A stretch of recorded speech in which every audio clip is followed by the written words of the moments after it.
विमलेंदु साहब, कुल मिलाकर बात यह है कि सबको साथ आना होगा, सबको जिम्मेदारी लेनी होगी, सबको ये मानना पड़ेगा। मैं सरकारों की और अलग अलग पार्टियों की बात कर रही हूं कि हाँ, जो हुआ वो ठीक नहीं हुआ, वो पर्याप्त नहीं था, अब आगे आ जाना चाहिए। लगता है ऐसा होने वाला है। जी, आज और यही बात मैं शायद मेरे ओपनिंग रिमार्क्स को सूद साहब ने नहीं सुना। मैंने सारे पॉलिटिकल पार्टीज को और सारे गवर्नमेंट्स को कहा है कि ये सिर्फ एक सरकार की जिम्मेदारी नहीं है, या फिर ये सब सरकार और सारे पॉलिटिकल पार्टीज की गैर जिम्मेदारी है, जिसके कारण हमने अपने आप को इस तरह के एयर क्वालिटी इंडेक्स। देखिए सर, यहाँ सब गलत हो रहा है, सब ठीक कर देंगे। एक तो आपने नहीं, आप सूद साहब एक विमर्श के लिए बात को सुनिए ना। सबसे पहले तो ये जो आरोप आप लगा रहे हैं कि आपके अगेंस्ट में कुछ भी कहता हूं तो मैं आम आदमी पार्टी का रिप्रेजेंटेटिव होता हूं।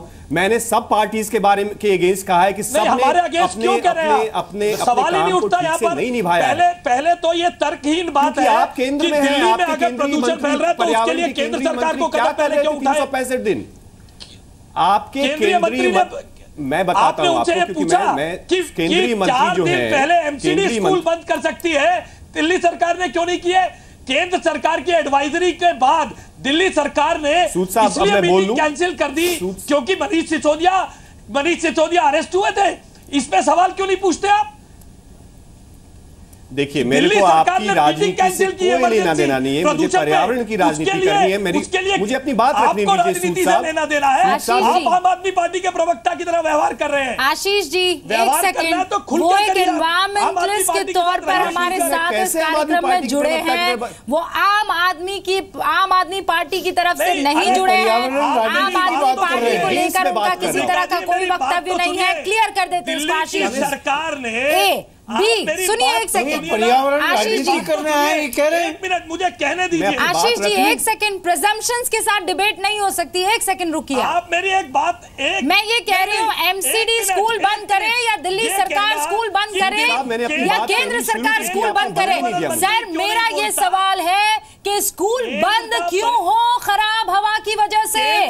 पर्यावरण मेरा ये सवाल है कि बच्चे वो मास्क लगाकर क्यों घूमे? सर, आप लोग अपनी जिम्मेदारी क्यों नहीं ले रहे हैं? दिल्ली की सरकार ने, कहता हूं क्योंकि वो केंद्रीय साहब, हम अपनी जिम्मेदारी ले रहे हैं। सर सूद साहब, मैंने अभी ये भी कहा कि पीडब्ल्यूडी ने जो अनाउंसमेंट्स पिछले साल की थी वही इस साल भी की है। मैंने आम आदमी पार्टी सरकार को भी इतनी ही कही है अभी कि जो अनाउंसमेंट्स उन्होंने दिसंबर 2015 में किया था वही अनाउंसमेंट्स उन्होंने नवंबर 2016 में भी किया है। प्लीज आप देखिए, आप अपनी राजनीति के चक्कर में आप मुझे इसमें मत खींचिए। मैं क्लियरली कहता हूं कि सारे पॉलिटिकल पार्टीज जो है यहाँ पे केंद्र में अगर सरकार है, केंद्र में अगर सेंट्रल पोल्यूशन कंट्रोल बोर्ड है, अगर एमसीडी रन करती है, बीजेपी अगर एमसीडी रन करती है तो वो आपकी भी जिम्मेदारी बनती है। अगर एक भी पब्लिक ट्रांसपोर्ट ऐड नहीं हुआ है तो वो आम आदमी पार्टी की जिम्मेदारी बनती है। आपको समझना पड़ेगा सर। देखिए, आप बहस करने का कोई फायदा नहीं है। हम लोग कह रहे हैं कि अगर हमारी स्थिति ऐसी हुई है, हमारी क्यों जिम्मेदारी है? सर, आप ऐसा कीजिए, आप सब अपनी जिम्मेदारियों से पल्ला झाड़ लीजिए। हम लोग जिम्मेदार हैं जो दिल्ली में आकर बस गए हैं, हम लोग जिम्मेदार हैं जो पैदा हो गए हैं, हम लोग जिम्मेदार हैं जो साफ हवा चाहते हैं।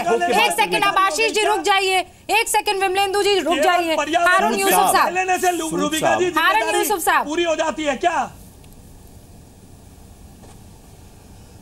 रुबिका जी, सबसे पहले तो मैं विमलेंदु जी ने जो कहा कि मैं पर्यावरण की राजनीति करता हूं, ये सही कह रहे हैं, क्योंकि पिछले ऑड इवन के टाइम में भी इन्होंने बड़े सर्टिफिकेट बांटे थे। अब मैं आपसे आशीष सूद जी से एक बात पूछना चाहता हूं। बवाना पावर प्लांट की बात की। बवाना का सबसे आधुनिक पावर प्लांट है जो 1500 मेगावाट का है। केंद्र सरकार ने, मनमोहन सिंह जब प्रधानमंत्री थे तो शीला जी और मैं स्वयं उनसे हमने रिक्वेस्ट की थी और दिल्ली को रिजर्व प्राइस पे गैस मिली थी, लेकिन वो केवल 300 मेगावाट बिजली के लिए थी। सूद साहब ये वादा करके जाए आज चैनल पे कि पूरे 1500 मेगावाट के लिए वो केंद्र सरकार से रिजर्व प्राइस पे बवाना को गैस दिलवाएंगे, क्योंकि जो थर्ड टर्बाइन है वो तो स्टीम टर्बाइन है। आपको तो केवल 1000 मेगावाट के लिए दिलवानी है, थर्ड तो वो स्टीम से अपने आप चलेगी। तो अगर आप वाकई पर्यावरण के लिए चिंतित हैं तो मेरा आपसे अनुरोध यह है आशीष जी कि मेहरबानी करके बवाना प्लांट को रिजर्व प्राइस के ऊपर गैस दिलवाए, क्योंकि वो बनाया इसीलिए गया था कि दिल्ली में बदरपुर और राजघाट और आईपी जो था वो प्रदूषण फैला रहा था। और ये काम हमने किया पूरी ईमानदारी के साथ। और अभी रूबिका जी आप कह रही थी, मैंने 15 साल का जिक्र इसलिए नहीं किया कि मैं कसीदे पढ़ना चाहता हूँ, 15 साल का जिक्र इसलिए किया कि आज दिल्ली का एक एक शख्स इस बात को कहता है कि कांग्रेस की सरकार एक संवेदनशील सरकार थी। जो बिजली की हालत थी, आज जनरेटर्स को कह रहे हैं बंद करेंगे। जब हम सत्ता में आए थे कोई मार्केट, कोई घर ऐसा नहीं था जहाँ डीजल के जनसेट नहीं चलते थे, लेकिन केवल 3 साल के अंदर वो सारे जनरेटर सेट हट गए थे। तो मैं ये कहना चाहता हूँ, ये बात सही है कि ये दिल्ली के लोगों की सेहत से जुड़ा मामला है और इसमें हमको राजनीति नहीं करनी चाहिए। लेकिन विमलेंदु जी को मैं जरूर कहूंगा, कुल मिलाकर हारून साहब आपने तो पूरी जिम्मेदारी निभा ली कि जो आम आदमी पार्टी सारा कचरा यहाँ के लोगों ने कर लिया, यहाँ के लोगों ने तबाह और बर्बाद कर दिया और 2 साल में आम आदमी पार्टी ने उसमें आग में घी डालने का काम कर लिया। मैं इसका मतलब ये समझू हारून साहब, कमल मित्र चिनॉय साहब, देखिए हारून साहब, ट्रांसपोर्ट की बात नहीं, हारून साहब जो आपने कहा जो दिल्ली में हुआ वो एक पहलू है। दूसरा पहलू ये है कि जो हमारे सीमा पे अलग राज्य हैं, खास तौर पे हरियाणा, उत्तर प्रदेश, जहाँ जो सूख गए हैं पौधे उनको जलाया जा रहा है और वहाँ से प्रदूषण आ रहा है, उसके लिए क्या किया जाए? क्यों ये केवल दिल्ली सरकार नहीं कर पाएगी, केंद्र सरकार को भी करना होगा। और ये इसी प्रोग्राम में पहले वेंकैया नायडू ने भी कहा कि केंद्र और दिल्ली सरकार को एक साथ करना होगा। तो उसके बारे में आपका क्या सुधार है, कैसे किया जाए कि ये दोबारा सिर्फ ना हो मगर प्रदूषण उन राज्यों में भी उनके लिए खराब है। हरियाणा और उत्तर प्रदेश में यदि किसान जला रहे हैं, वो पौधे को जला रहे हैं, वो उनके लिए भी दोषी है, उनके लिए भी खराब है। तो गैस तो हर जगह फैल रहा है। हम चाहते हैं कि प्रदूषण सिर्फ दिल्ली में नहीं रुके मगर बाकी राज्यों में भी रुके।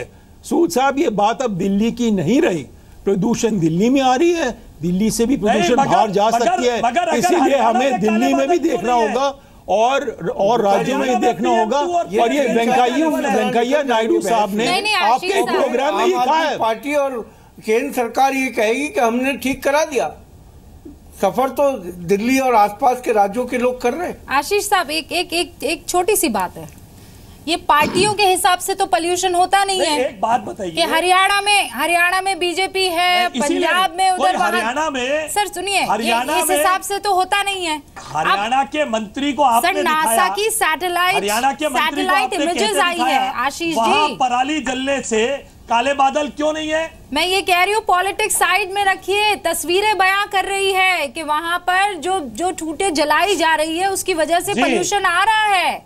आशीष जी, इसको तो आप मानते ही होंगे। एक सेकंड के लिए फर्ज कर लीजिए आशीष जी कि आप किसी पार्टी से बिलोंग नहीं करते हैं, आप भी वही जहरीली सांस ले रहे हैं जो मैं ले रही हूँ सर। पार्टियों के हिसाब से नहीं सांसें लंग्स में जा रही है। सांस और जहरीली इसलिए हो जाती है क्योंकि एक अकर्मण्य सरकार यहाँ बैठा दी है दिल्ली में, जिसको जो ये कहती है एक पेन नहीं खरीद सकते और कहीं भी करोड़ों रुपए बांट देती है। मगर एमसीडी के स्कूल 3 दिन पहले बंद हो गए, दिल्ली सरकार आज जागी है। दिवाली 8 दिन पहले थी, दिल्ली सरकार ने कोई कदम नहीं उठाए। चिनॉय साहब और पर्यावरणविद साहब कह रहे हैं कि दिवाली से पॉल्यूशन बढ़ना शुरू हो गया, तब मालूम नहीं तब पराली जलेगी, तब एडवाइजरी दिल्ली सरकार ने जारी नहीं की। तो हर साल दिल्ली में एडवाइजरी होती है दिवाली के बारे में, वो आप भी जानते हैं, तो उसमें बुरी बात क्या? हर बार दिवाली के ऊपर आलोचना होती है। दिल्ली सरकार ने अगले दिन स्कूल क्यों नहीं बंद किए? दिल्ली सरकार ने अगले दिन कंस्ट्रक्शन क्यों नहीं रुकवाई? Why did they took 8 days to act? क्या सारे नागरिक दिल्ली सरकार के साथ हैं? क्या सारे नागरिक दिल्ली एक ही पक्ष के साथ हैं, एक ही दल के साथ हैं? ये सारे दिल्ली नागरिक अब प्रदूषण में मारे जा रहे हैं और हमें सबको इकट्ठा होने इसका सामना करना होगा। पार्टी पे आरोप लगाने से काम नहीं बनेगा। ये कहती है मैं लेकिन आशीष जी एक सेकंड हरियाणा में जाके एक सेकंड कमल जी, बहुत वैलिड पॉइंट आशीष जी यहाँ उठा रहे हैं कि जब जिम्मेदारी लेने की बात आती है, जब आपको उसे इम्प्लीमेंट करना है, तब तो सरकार नहीं होती है और वो अचानक पूरी जनता हो जाती है। क्यों साहब, क्यों उन्होंने जल्दी से इस पर फैसला नहीं लिया? ये जो जलाया जा रहा है इसके बारे में तो बरसों से खबर आ रही है ना, किसी तरह का कोई एक्शन तब क्यों नहीं लिया गया? आज का लेवल 17 साल बाद आया है, इसलिए ये कहना, आशीष जी मैं जवाब ले रही हूं, कमल जी, इसलिए ये कह देना कि केवल पड़ोसी राज्यों के कारणों से है। सिर्फ पड़ोसी राज्यों के कारण नहीं है, ये हमारे राज्य के भी कारण है। मगर ये दोनों का इंटरेक्शन हो रहा है ना, जो नुकसान हमारे यहाँ हो रहा है, को हवा यदि चले जाए तो उस तरफ उन राज्यों में भी होगा। और जैसे वेंकैया नायडू ने शुरू में ही कहा कि ये हमारा भी मामला है और पड़ोसियों का भी मामला, साथ साथ हमें उसको संभालना है। वो तो राजनीति, अच्छी राजनीति सूद साथ ये होती है कि यदि हम सबको साथ लेके, आपने भी ये कह दिया कि हमारे शुक्र, आपने नहीं कहा मोदी का डीजल खराब है। अरे डीजल किसी का खराब नहीं होता है, डीजल में खराब होता है। अरे ये मोदी अच्छा, तो ये जो आपने डीजल खराब होना एक कारण बताया था चिनॉय सर, हो गया वो तो सर्वोच्च न्यायालय में बोल दिया। सर पॉलिटिक्स हो गई, मैं पॉलिटिक्स छोड़िए, प्रदूषण पे आइए। मुझे सॉल्यूशन मिलेगा।